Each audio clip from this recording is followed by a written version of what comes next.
I completed 75 hard, a military challenge where only 1% of participants complete the challenge. If you don't know what 75 hard is, well, here are the rules.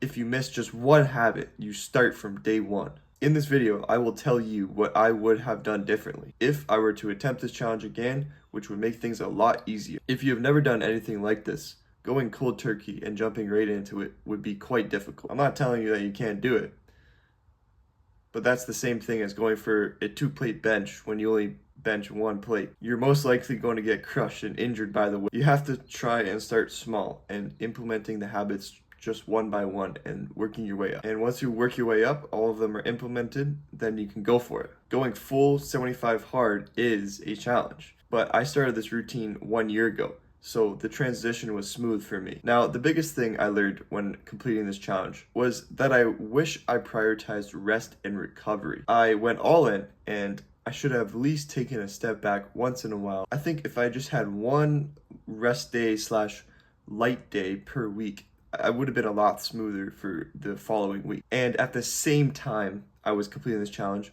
I was reading David Goggins' Can't Hurt Me and Never Finished. Goggins really inspired me for this one, like he does millions of other people, but his mentality is just not sustainable for me at that point in time. He's an extraordinary individual and we all aspire to be like him, but he is just on another level. Like all those 100-mile races and the Moab 240 and Badwater. If you don't know already, I decided halfway through that I was going to run a half marathon after running 5 to 7K per day for 40 days. This changed everything. It was going really good until this point.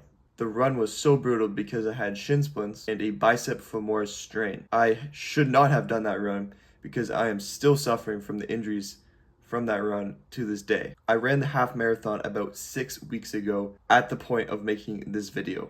I also learned that actions have long-term consequences. If I had the discipline to not go hard, I would be doing the things that I would like to do, like continuing running, playing hockey, and volleyball. I cannot play any of those sports right now because I have to rest and recover in order to fix my shin splints so I can do things in the long term. I would have done lighter runs right off the bat. I went straight to 7K at a really fast pace. I would have slowed it down and eased into it because, mind you, I've never been a runner before, and definitely would have purchased some insoles to support my feet. I just had the stock insoles and I ran that entire distance with those insoles. I think partly the reason why I developed shin splints was because I didn't have those insoles and not the proper running shoes for my feet. So if you're a runner, please just buy some insoles because it'll probably help you. At the start of the challenge, I was coping to myself and not stretching at all during the first 2 weeks. I think if I was stretched a little bit, I wouldn't have got that bad of shin splints. So I would have made sure to stretch daily, or at least just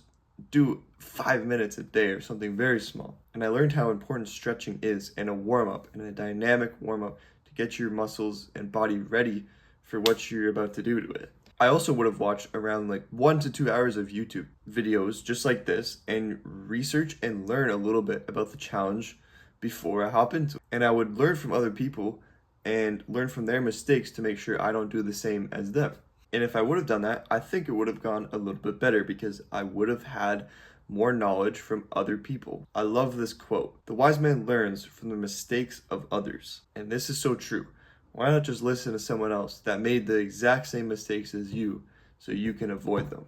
I didn't spend any time researching. I hopped right into it, and I didn't weigh up the pros or cons or nothing. I just hopped right into it without even thinking about it. And I wish I would have stayed consistent on my wake up time and bedtime. Keeping my circadian rhythm set and aligned would have helped my energy levels. I also discovered something amazing. It's called electrolytes. So it turns out that my body really needs electrolytes, and I guess I was completely neglecting it. And maybe that would have helped my calf cramps and leg cramps if I just had a little bit of extra electrolytes and water. And I also would have not done anything that does not align with my goals. I was playing frisbee every Monday, and that was making me tired throughout the week, extra tired, because some days I would be having 3 to 4 workouts per day and running again. So that's 2 hours of running and going to the gym and everything else.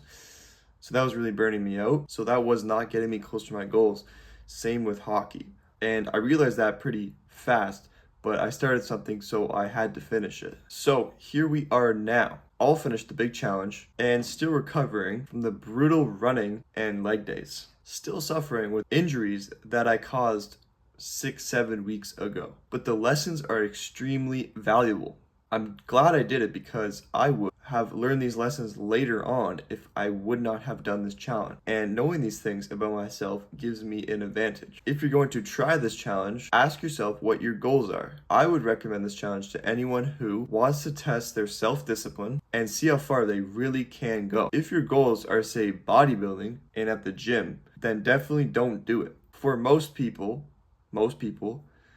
mixing cardio and going to the gym does not really work. I mean cardio like every day and then going to the gym. It's just your energy gets depleted from the cardio and your workout is not as good. If you're going to attempt this challenge, just be aware of the potential downsides. Make sure you give yourself enough prep time and enough time to complete the challenge. It's summer right now, and if you're off from school, then definitely go for it. You have the time. Just a tip, these habits take about 2.5 hours per day. So I think it's still possible to be social and go outside if you wake up and just do your habits before the day even starts.